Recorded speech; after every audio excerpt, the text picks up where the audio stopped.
Hello everyone and welcome back to IPL Trivia Fever. I'm Priyadarshan here, your host, and I'm here to do the pre-match review for today's game. That is the Rajasthan Royals taking on the Delhi Capitals.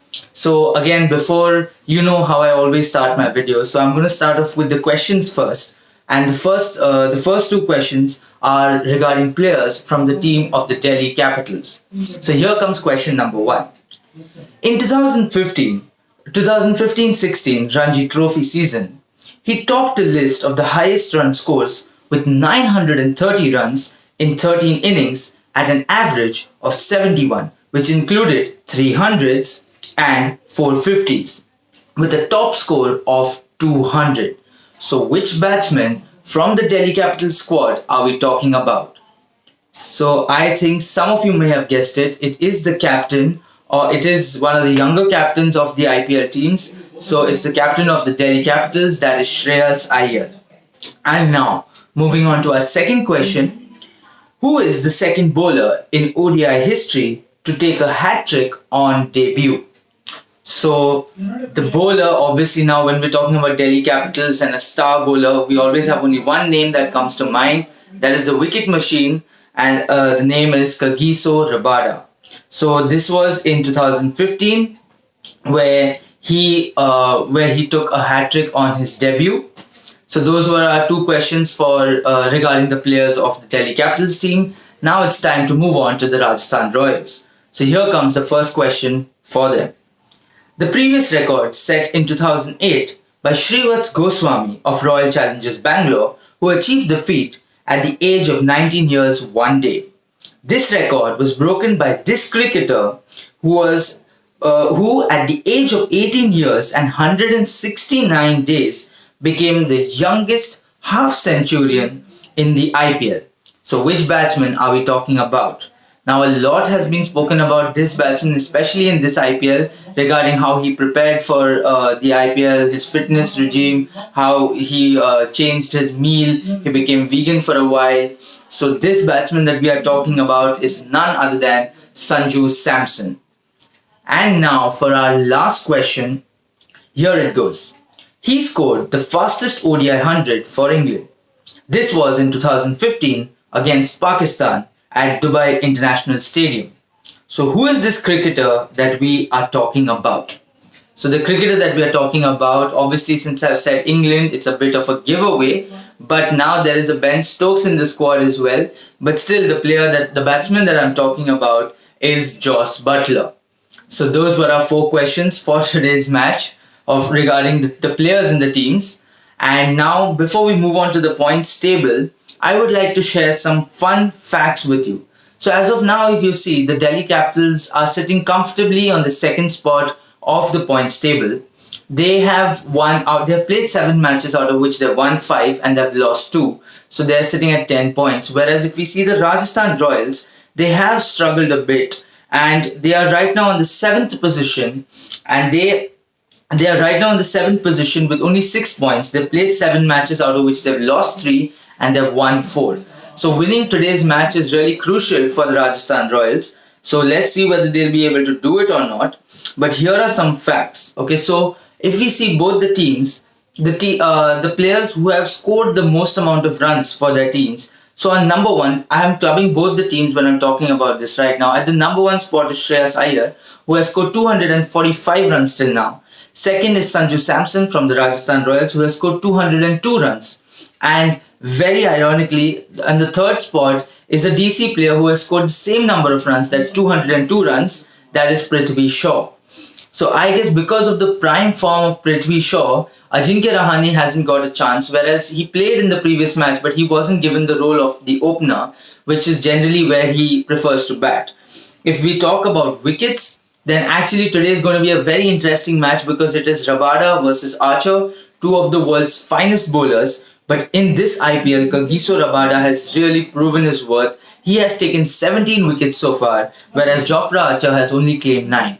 But when we talk about economy, both the bowlers have done a brilliant job for their side, and they have made sure that they choke the opposition and don't allow them to score much runs. And in this list, we also have Andrich Nortje, because he has taken 8 wickets, so he's not very far behind. And even though he was not a very high player when this tournament started, now he is a bowler who batsmen fear. So that is really good. Um, if you want to see the winning ratio for the Delhi Capitals, they have had 3 wins in their last 5 matches, so the ratio is 3:2. Whereas if we see the Rajasthan Royals, they have just 1 victory from their past 5 games, so their ratio is much worse. It is 1:4.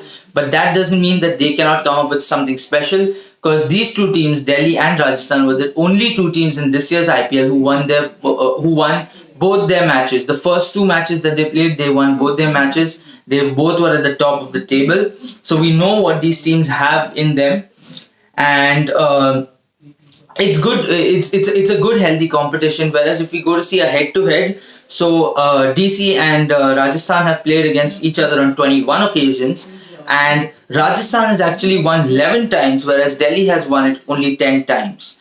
So that is another that is another unique fact for you there. Talking about the squad, Prithvi Shaw and Shikhar Dhawan, obviously they have proven that they are good, talented batsmen. So that's why the batting order for Delhi is always almost fixed, and that is a good part. The real surprise package from the Delhi team, I feel, was Marcus Stoinis, because he has been providing with the bat and the ball. He has scored 2 half centuries, and he's just such a sublime player of the ball. I feel Shimron Hetmyer is still, he has performed, but he hasn't lived up to his potential. So I feel we still have something more coming from him. A big innings is coming his way. And whereas when we talk about Akshar Patel, one of the most economical bowlers, I think he was just overtaken by Washington Sundar after the last RCB game. But nevertheless, having a spinner being one of your most economical bowlers is always a plus side for you as a captain, as a team. So that is really, really good. They have some very interesting people who are still on the bench. Because of Rishabh Pant's injury, Alex Carey had to be brought into the team. He is a wicket-keeper batsman option. Did not get much time to bat, so okay, we don't yet know whether he will be in today's squad or not, depending on Rishabh Pant. Because if he is fit and fine, I feel they would like to go with him as the wicket-keeper option, because that also gives them an option to get another international foreign player in the team. And talking about the pace attack for the Delhi Capitals, it is just amazing. It is really good because Kagiso Rabada and Andres Nortje has really bowled very well. They're still been putting a lot of faith in Harshal Patel, and I still feel that they should get Ishant Sharma in the team.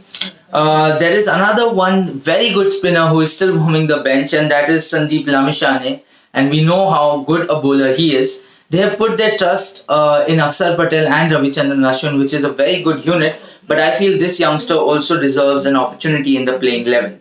Whereas if we talk about the Rajasthan Royals, their opening hasn't been as great or as explosive as they would have wanted. We all know how dangerous a batsman Josh Butler can be, but he has, I feel, struggled a little to find form. Whereas their one-down batsman Sanju Samson is in prime touch, and when we talk about the middle order, well, there is a Riyan Parag and there is a Rahul Tewatia, and we saw what they did in the previous match, where everyone thought that the match was slipping out of the hands of Rajasthan Royals. They really pulled it back, and all by themselves. They had a partnership of almost 76 runs, and that too after 4 down. That is a big achievement. And these two youngsters, they're so confident, don't get they don't get flustered under stress. They still play their shots, they take their time, they take it down to the wire, and that's how they've been getting their wins. Again, the decision of allowing Ben Stokes to open the innings, I feel it wasn't a very good decision.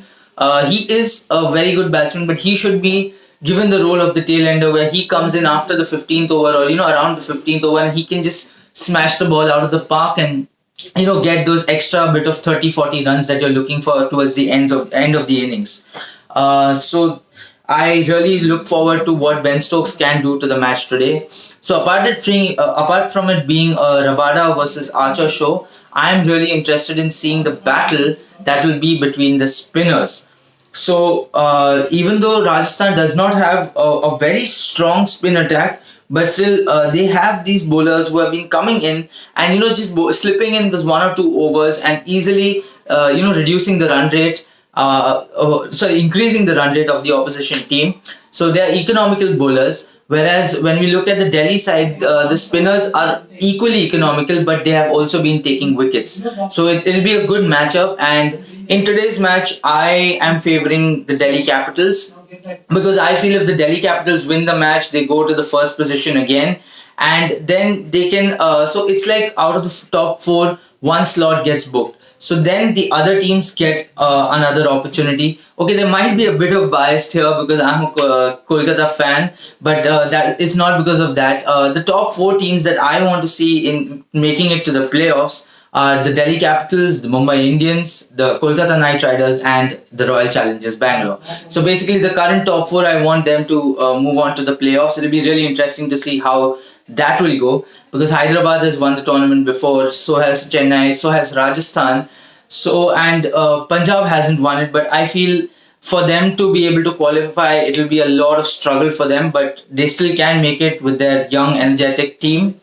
And I will tomorrow I will give you updates about the mid-season transfer and how it has moved about and which players have got shuffled where. So that would also be something interesting that might bring in a change in the tournament. So all the best to all the fans out there. It's almost getting to match time, toss time. So all the best and let the best team win, but let us have a good game of cricket. So on this note, I'll end my pre-match review. I'll see you tomorrow with the review for tomorrow's match. So please stay safe, take care, and let's watch some cricket.